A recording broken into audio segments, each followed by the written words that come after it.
Hello, welcome back sa RNG Surigao. As promised, ito na po yung panibagong upload ng part 1 ng pag-aalaga ng Black Soldier Fly dito lang po sa RNG Surigao. Ang topic po natin ngayon ay ang paggawa ng feeds ng Black Soldier Fly. So, yung iba po, ini-introduce nila tayo sa mga food waste natin sa bahay. So, dito po ay hindi po ako gumagamit ng food waste, although talagang yung intention po is to minimize yung waste po natin sa bahay.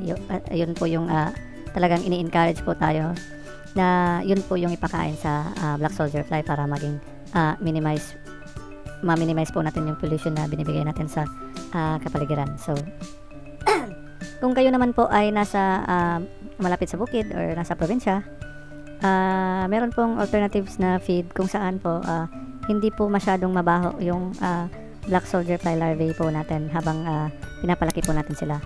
Kasi nga po yung experience po natin, pag yung food waste yung pinapakain natin, nagagawa niya po yung talagang purpose niya na i-clean up po yung mga food waste natin, yung mga vegetable, crop na waste natin sa pagkain. So, talagang na-achieve na yung goal niya na pag-minimize. Sa atin naman po dito sa malapit sa bukid ay meron po tayong alternative kung saan kung marami na po tayong Black Soldier Fly, kung medyo kulang po yung pagkain natin, kasi nga po kung tayo po ay nasa na medyo nahihirapan po tayong mag-waste ng napakarami para sa kung masyado nang marami yung Black Soldier Fly larvae na inaalagaan natin. So, maaaring magkulang yung pagkain natin sa bahay para ipakain sa kanila. So, hindi naman pwede pong mag-waste na lang po kayo, or medyo po yung iba hindi na po sanay humihingi ng mga waste doon pa sa mga palengke or sa ano. So, dito po introduce ko po kayo sa ginagamit kong feeds para sa mga alaga po nating Black Soldier Fly. Ito po ay makukuha nyo rin po kung malapit ka sa bukid, sa mga sakahan, makukuha nyo rin po ito, yung pinapakain ko po. Ito po talaga ay na-try ko at masasabi kong effective. Pare-pareha po silang ng size pag nag-harvest po kayo. Yung size niya pare-parehas, tapos maganda po yung tubo ng Black Soldier Fly po natin na larvae. Talagang malalaki yung larvae niya. Hindi po gaya dun sa sa kitchen waste natin dun sa dining na parang hindi po pantay-pantay yung Black Soldier Fly. Hindi ko naman po sinasabi na pag nag-harvest po tayo ay yung hindi po sabay na paglagay po ng dapat po pag nag-harvest tayo every 2 days, ganun. Pag nakita natin every 2 days or 1 day, kinukuha na po natin yung collection stick natin dun sa mga lab cage natin para maging masasabi natin sabay-sabay po sila then sa pag-hatching. So, yun po, dun po kahit yun po yung ginagawa natin, pag yung ginagamit nating feed sa kanila ay yung food waste natin o nabubulok na mga pagkain, mga prutas, ay nakikita ko pong hindi po sila sabay-sabay lumalaki. Although, maganda rin po yun na ihalo natin sa ginagawa nating feeds. Ito nga lang po yung tinuturo ko po, kung nauubusan na po kayo or sobrang dami po So, gaya po ng sabi ko po, maaari po ito yung solusyon sa problema natin sa feeds kung masyado nang madami yung inaalagaan natin.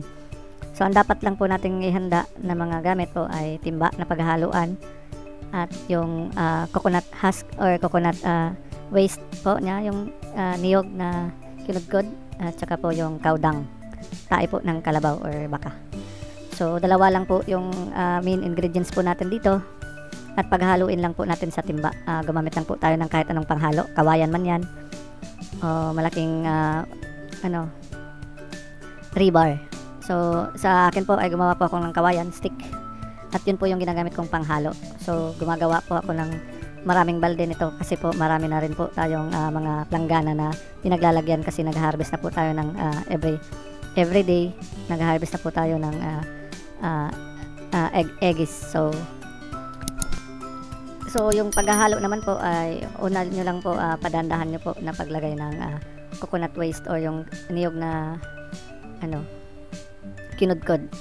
Dahan-dahan nyo rin pong ilagay yung ipot po ng kalabaw, yung cow dung. So, haluin nyo lang po yun hanggang masyado na siyang malagkit. Then takpan nyo lang po ito ng 3 araw, yung minimum, para siyang magdidikit-dikit or mag-ferment. Tapos yung tagal naman niya, hindi kahit gaano naman katagal, mga 6 days to 7 days, maganda na po yun. Tapos sa planggana po, dandahan rin nyo yung paglagay sa planggana ng pagkain ng black soldier fly. Bale, tignan nyo lang po kung hindi pa sila maitim at hindi pa sila nagdo-dormant. So kung nasubrahan man natin na paglagay ng pagkain ng black soldier fly,